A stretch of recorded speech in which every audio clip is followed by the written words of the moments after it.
समस्त को वेलकम करछि मो चैनल ले। आज आपण मानक सहित मु माछ कालियार रेसिपी शेयर करी। चलतु आरंभ करवा। पैन गरम हो जाइए। एबे से बड़ दी चम्मच सोरिष तेल देदेबा। ये माछ को मु हल्दी लुण सोरिष तेल देके मैरिनेट कर नहीं। ये माछ को एबे आमे फ्राई करनबा।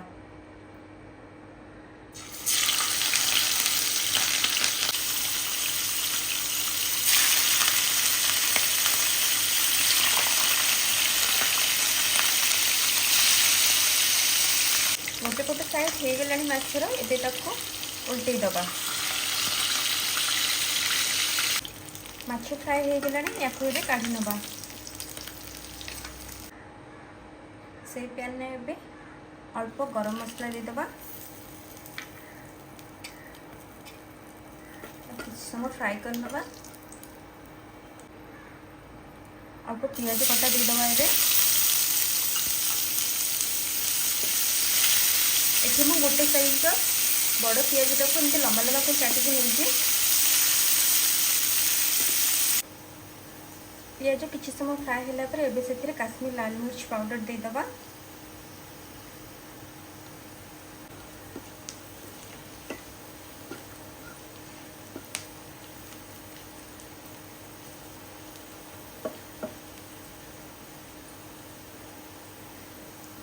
एबे एथिरे अदा रसुण कंचा लंका पियाज रो पेस्ट दे दबा।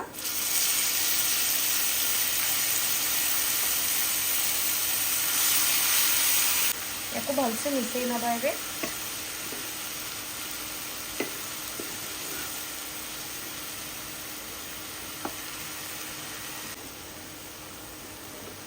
याको एबे किसी समय फ्राई करबा जेमती अदा रसुण रो कंचा स्मेल जीवो। मीडियम साइज रो टमाटो को काटी नहीं ताकू दबा। टमाटो जल्दी कुक होगापी से लुण दे दबा। एबे अल्प पानी देकी मसला को एबे कषि नबा भलसे।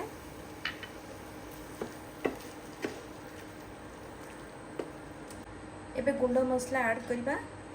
अल्प हल्दी गुंड,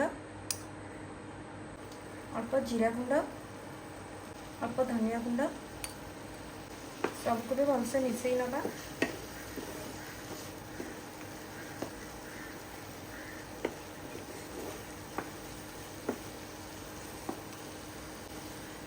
देकी एबे ताको कुक होगा छाड़ दबा।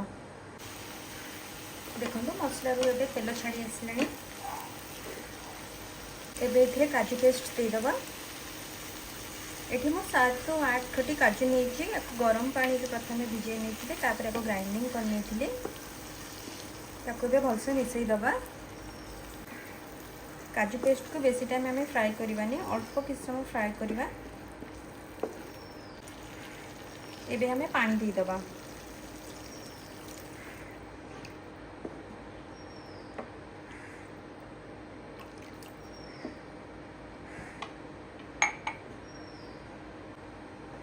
माछ कालिया पई हमें अल्प ग्रेवी रखिबा, सेथि पई मु एठी अल्प पानी देछि।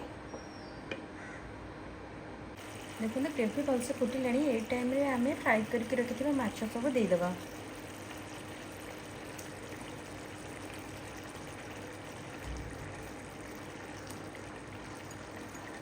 लिड देके याको आउ 2 मिनट फुटिबा पे यहाँ छाड़ी दबा। लास्ट रे अल्प गरम मसला, अल्प दालचीनी पाउडर,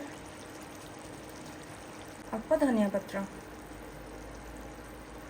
एबे हमर प्रस्तुत हो जाइए माछ कालिया।